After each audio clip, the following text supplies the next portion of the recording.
On yesterday's show, we told you about Governor Kotek's visit to eastern Oregon late last week. She had a handful of stops in Grant and Harney counties.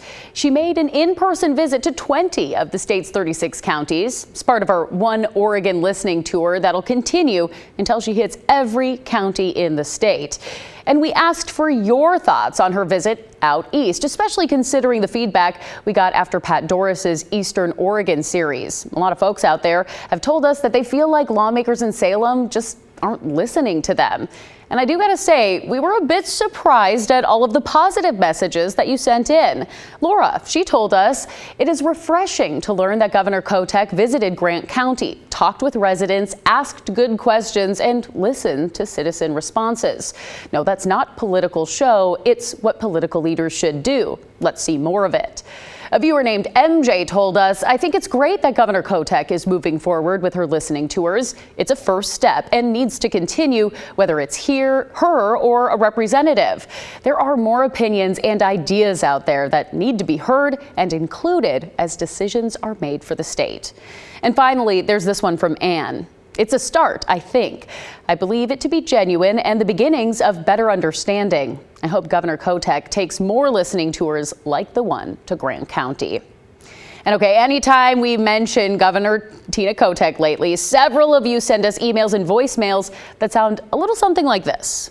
Yeah, I was wondering why you guys haven't gotten in the Oregon governor's face to ask her why she's not signing the bill to allow us to pump our own gas.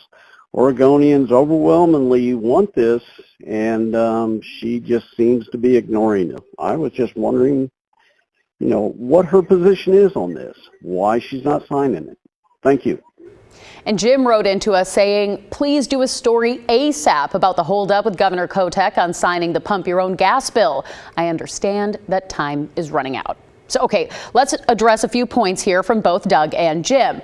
First, that Oregonians overwhelmingly want this. Well, that's not quite the case, according to the feedback that we've received here on the show, as well as the emails that are being sent in to the governor's office.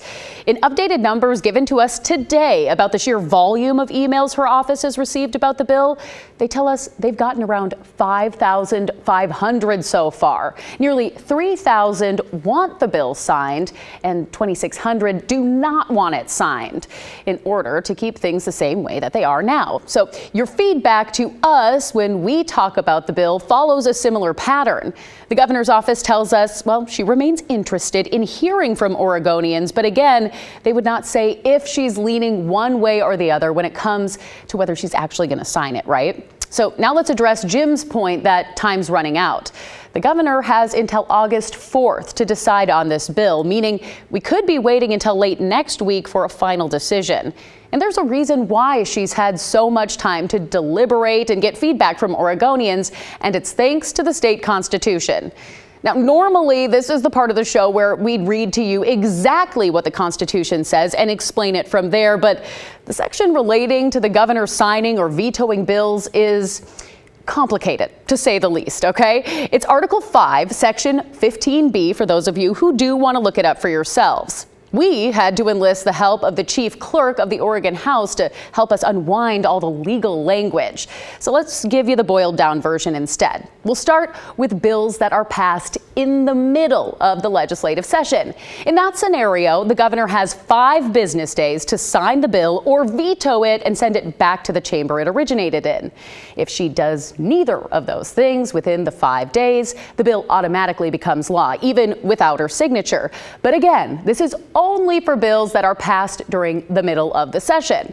The rules change if the bill lands on her desk in the 5 days leading up to the end of the session.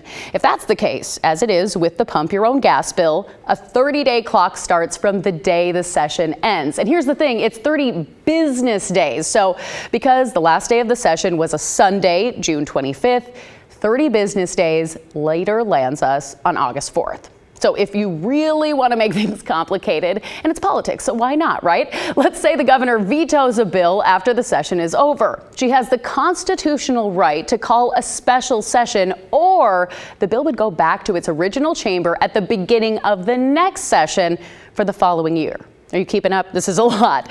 Now, there is some debate over those end of the session bills becoming law if the governor does not sign or veto within those 30 business days. But we're told the Constitution is written in a way that makes it seem like it would become law even without her signature if she does not act.